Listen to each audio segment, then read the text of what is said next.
The kitchen at the Kentucky Fried Chicken on Elm Street was always bustling, fryers popping, orders beeping, and shouts echoing. But the oddest thing wasn't the chaos or the chicken mountains. It was a small ginger cat in a red apron, Colonel Whiskers. He stood on a special stool, eyes sharp, paws ready. Against all odds, he was the best fry cook in the place. Colonel Whiskers took his job seriously. He wasn't just a cat, he was a professional. He knew the secrets of the perfect fry, the right potatoes, the perfect oil temperature, the precise salt sprinkle. With a flick of his paw, he'd lower the basket into the oil, never spilling a single fry.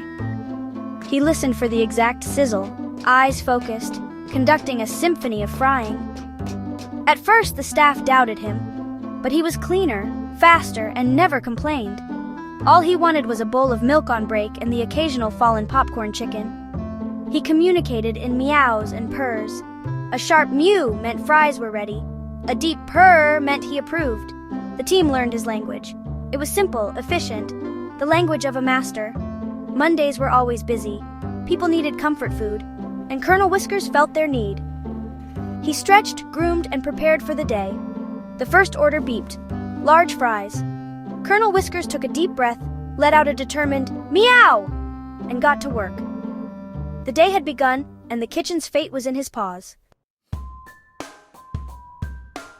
After conquering fries, Colonel Whiskers was promoted to the burger station, a new challenge. The burgers had to be perfect, crisp lettuce, juicy tomato, sauce in a flawless swirl.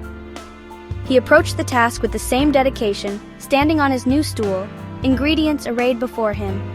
His paws moved with speed and grace. Bun toasted golden, patty centered, lettuce sniffed for freshness. Cheese was nudged into place with surgical precision. He never dropped a thing. Each burger was a tiny masterpiece. His communication changed, a soft murrow for more lettuce, a quick mew mew mew for the next order. When a burger was just right, he'd let out a long, proud meow. The staff watched in awe. Burgers made with love, and maybe a little cat fur. Once, the sauce dispenser jammed. A coworker struggled, but Colonel Whiskers hopped down, bonked it with his head, and fixed it instantly. He flicked his tail, hopped back up, and resumed his burger artistry. Amateurs, he seemed to say as he built the perfect chicken sandwich. At noon, the lunch rush hit like a tidal wave.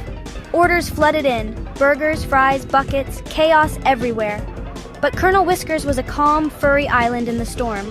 He worked both stations, paws flying, tail twitching, multitasking like a pro. Fries sizzled, burgers assembled, orders completed in a blur. The manager, Bob, watched in amazement. "That cat is a legend," he'd tell new hires. Colonel Whiskers never let the fame go to his head. He was just there to do his job. An order for 10 large fries appeared. Any other cook would panic.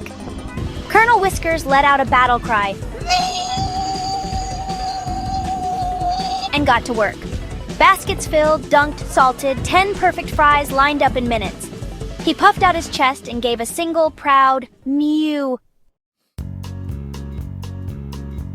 As the lunch rush faded, so did Colonel Whiskers' energy. His movements slowed, his tail drooped, and his meows turned to yawns. He finished a burger with less flair, nudged it forward, and rested his chin on the counter. The kitchen's hum became a lullaby. He stretched, grumbled, and eyed an empty cardboard box in the corner. It looked like the perfect spot for a cat nap. He padded over, eyes half closed, just a few steps from blissful sleep. Just as Colonel Whiskers reached his box, Bob the manager blocked his path. It was time for inspection. Bob scooped him up, clipboard in hand. "Lunch rush is over, but standards remain, Colonel." Colonel Whiskers let out a pleading meow.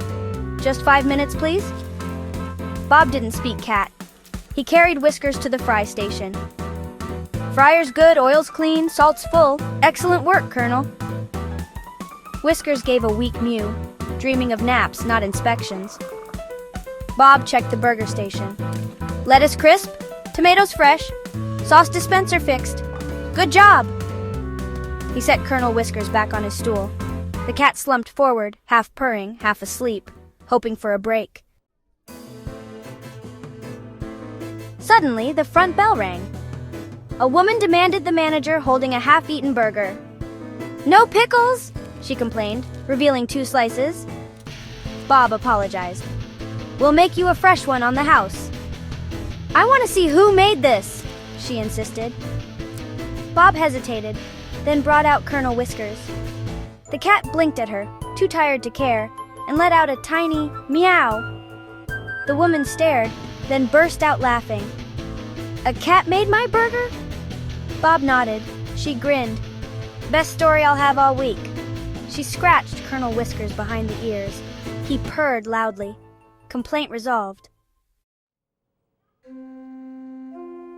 With the crisis over and inspection done, peace returned to the kitchen.